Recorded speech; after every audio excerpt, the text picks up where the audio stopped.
नमस्कार विद्यार्थी मित्रांनो, सर्वप्रथम आपणा सर्वांचं आजच्या या ऑनलाईन लेक्चरमध्ये स्वागत। सावित्रीबाई फुले शिक्षण प्रसारक मंडळ संचलित रेणुका ज्युनियर कॉलेज सातारा परिसर औरंगाबाद। मी अश्विनी फासाटे, विषय शिक्षणशास्त्र, lecture number 6, chapter first. Today's our topic doctor Sarvepalli Radhakrishnan. विद्यार्थी मित्रांनो, मागील तासिकेमध्ये आपण डॉक्टर बाबासाहेब आंबेडकर या शैक्षणिक विचारवंताविषयी माहिती मिळवली आहे। तर आजच्या या तासिकेमध्ये आपण डॉक्टर सर्वपल्ली राधाकृष्णन यांचा जीवन परिचय तसेच त्यांचे शैक्षणिक योगदान पाहणार आहोत। तर वळूयात मुख्य विषयाकडे। विद्यार्थी मित्रांनो, 5 सप्टेंबर हा कोणता दिन म्हणून साजरा करतात, तसेच स्वतंत्र भारताचे पहिले राष्ट्रपती कोण, या दोन्ही प्रश्नांचे उत्तर विचारले तर त्या प्रश्नांचे उत्तर असेल डॉक्टर सर्वपल्ली राधाकृष्णन। डॉक्टर सर्वपल्ली राधाकृष्णन यांचा जन्मदिन 5 सप्टेंबर हा शिक्षक दिन म्हणून साजरा करण्यात येतो। तर पाहूयात डॉक्टर सर्वपल्ली राधाकृष्णन यांचा जीवन परिचय। डॉक्टर सर्वपल्ली राधाकृष्णन यांचा जन्म 5 सप्टेंबर 1888 रोजी तामिळनाडूमधील तिरुत्तानी या गावी झाला। त्यांचे प्राथमिक शिक्षण तिरुत्तानी व बेल्लोर या गावी झाले असून ल्युथर मिशन हायस्कूल तिरुपती येथून ते मॅट्रिकची म्हणजे 10वीची परीक्षा उत्तीर्ण झाले। मद्रास येथील मद्रास प्रेसिडेन्सी कॉलेजमधून त्यांनी BA तत्त्वज्ञान या विषयात पदवी मिळवली, तसेच MAची परीक्षा उत्तीर्ण केली। डॉक्टर सर्वपल्ली राधाकृष्णन यांचे 17 एप्रिल 1975 रोजी मद्रास येथे निधन झाले। डॉक्टर राधाकृष्णन यांचे वडील वीरास्वामी हे तहसीलदार होते, तर आई सीताम्मा या धार्मिक प्रवृत्तीच्या होत्या। विद्यार्थी मित्रांनो, डॉक्टर राधाकृष्णन यांच्याविषयी अधिक माहिती सांगायची झाली तर 1962 साली डॉक्टर सर्वपल्ली राधाकृष्णन जेव्हा भारताचे राष्ट्रपती म्हणून विराजमान होते, तेव्हा त्यांच्या काही विद्यार्थ्यांकडून त्यांच्याविषयी कृतज्ञता म्हणून त्यांचा जन्मदिवस हा शिक्षक दिन म्हणून साजरा करण्याची इच्छा व्यक्त केली गेली।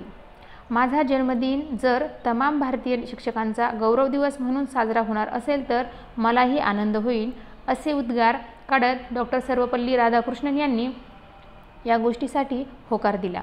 तेव्हापासून डॉक्टर सर्वपल्ली राधाकृष्णन यांचा जन्मदिवस 5 सप्टेंबर हा संपूर्ण भारतभर शिक्षक दिन म्हणून साजरा करण्यात येतो। यानंतर पाहूयात डॉक्टर सर्वपल्ली राधाकृष्णन यांचे शैक्षणिक विचार। विद्यार्थी मित्रांनो, सर्वपल्ली राधाकृष्णन यांच्या मते शिक्षणाची व्याख्या सुरुवातीला पाहूयात। शिक्षणातून माणसे निर्माण झाली पाहिजेत, नुसते साक्षर निर्माण होऊन चालणार नाही। केवळ बौद्धिक धडाडी म्हणजे शिक्षण नव्हे, तर मनुष्याच्या विविध प्रवृत्ती आणि भावना यांना परिस्थितीनुरूप सुसंस्कृत वळण लावणे म्हणजे खरे शिक्षण होय, अशी व्याख्या डॉक्टर सर्वपल्ली राधाकृष्णन यांनी केली। यानंतर पाहूयात त्यांच्या शैक्षणिक विचारामधला नंबर 2चा पॉईंट, शिक्षणातून मानवतेची जाणीव व्हायला हवी। शिक्षणातून मानवतेसाठी आवश्यक प्रेम, माया, विश्वास, नीतिमूल्ये, दयाभाव, क्षमाशील वृत्ती, सहकार्य, आदर इत्यादी बाबी मिळायला हव्यात। यानंतर पाहूयात शिक्षणातून लोकशाहीची मूल्ये व जीवन पद्धती प्रस्थापित झाली।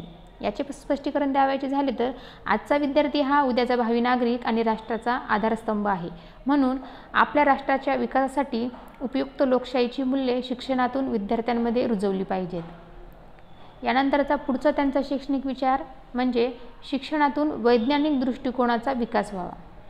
विद्यार्थी मित्रांनो, आपणास जर 21व्या शतकातील भारत आणि भारतातील विज्ञानवादी युवक घडवायचा असेल तर शिक्षणातून विद्यार्थ्यांच्या वैज्ञानिक दृष्टिकोनास विकास होणे गरजेचे आहे, असे डॉक्टर राधाकृष्णन यांचे मत होते। यानंतर पुढील विचार म्हणजे शिक्षणातून समतोल व्यक्तिमत्वाचा विकास होणे गरजेचे आहे। शिक्षणातून व्यक्तीच्या व्यक्तिमत्वातील बोधात्मक, भावात्मक, क्रियात्मक अशा सर्व क्षेत्रांचा विकास झाला पाहिजे, जेणेकरून शिक्षणामधून एक आदर्श नागरिक तयार होईल। यापुढील त्यांचा शैक्षणिक विचार म्हणजे शिक्षणातून संस्कृतीचे संवर्धन झाले पाहिजे। संस्कृती म्हणजे धर्म, आचार, विचार, चालीरीती, परंपरा, वेशभूषा या बाबी होत। आज पाश्चात्य संस्कृतीच्या संपर्कात येऊन आपली संस्कृती लयाकडे जात आहे, त्यामुळे शिक्षणामधून आपल्या मूळ संस्कृतीचा ठेवा विद्यार्थ्यांना कळला पाहिजे आणि तो टिकवण्यासाठीही त्यांनी प्रयत्न केले पाहिजेत, असे मत डॉक्टर सर्वपल्ली राधाकृष्णन यांचे होते. यानंतर पुढील विचार म्हणजे अभ्यासक्रमातून व्यक्ती, समाज आणि निसर्ग यांच्याविषयी परिपूर्ण ज्ञान मिळावे. आपण ज्या परिसरात, समाजात, निसर्गात राहतो त्याची वैशिष्ट्ये, त्याच्या गरजा, त्या गरजा पूर्ण करण्यासाठी आपणाकडून होत असलेले आवश्यक प्रयत्न यांचा अंतर्भाव अभ्यासक्रमामध्ये असावा, असे मत डॉक्टर सर्वपल्ली राधाकृष्णन यांचे होते. शिक्षणातून स्वयंशिस्तीचे धडे मिळावेत. याचे स्पष्टीकरण द्यावयाचे झाले तर व्यक्तिमत्व विकासामध्ये स्वयंशिस्त फार महत्त्वाची असते. शिस्तीला मानवी जीवनामध्ये खूप महत्त्व आहे. स्वयंशिस्तीमुळे आपण आपल्या वर्तनामध्ये कायमस्वरूपाचे परिवर्तन घडून आणू शकतो आणि त्यामुळे शिक्षणामधून स्वयंशिस्तीचे धडे विद्यार्थ्यांना दिले जावेत, असे मत डॉक्टर राधाकृष्णन यांनी मांडले होते. यानंतर पुढील शैक्षणिक विचार म्हणजे स्त्रियांना शिक्षणाची व स्वयंविकासाची पूर्ण संधी मिळावी. कोणत्याही समाजाची आध्यात्मिक आणि सांस्कृतिक स्थिती त्या समाजातील स्त्रियांच्या स्थितीवर अवलंबून असते. त्यामुळे कौटुंबिक, सामाजिक आणि राष्ट्रीय विकासासाठी स्त्री शिक्षणाचे व्यवस्थित नियोजन व्हावे, असे मत डॉक्टर सर्वपल्ली राधाकृष्णन यांनी व्यक्त केले. पुन्हा एकदा आपण डॉक्टर सर्वपल्ली राधाकृष्णन यांचे शैक्षणिक विचार थोडक्यात पाहूयात. शिक्षणातून मानवतेची जाणीव व्हायला हवी. शिक्षणातून लोकशाहीची मूल्ये व जीवनपद्धती प्रस्थापित झाली पाहिजे. शिक्षणातून वैज्ञानिक दृष्टिकोनाचा विकास व्हावा.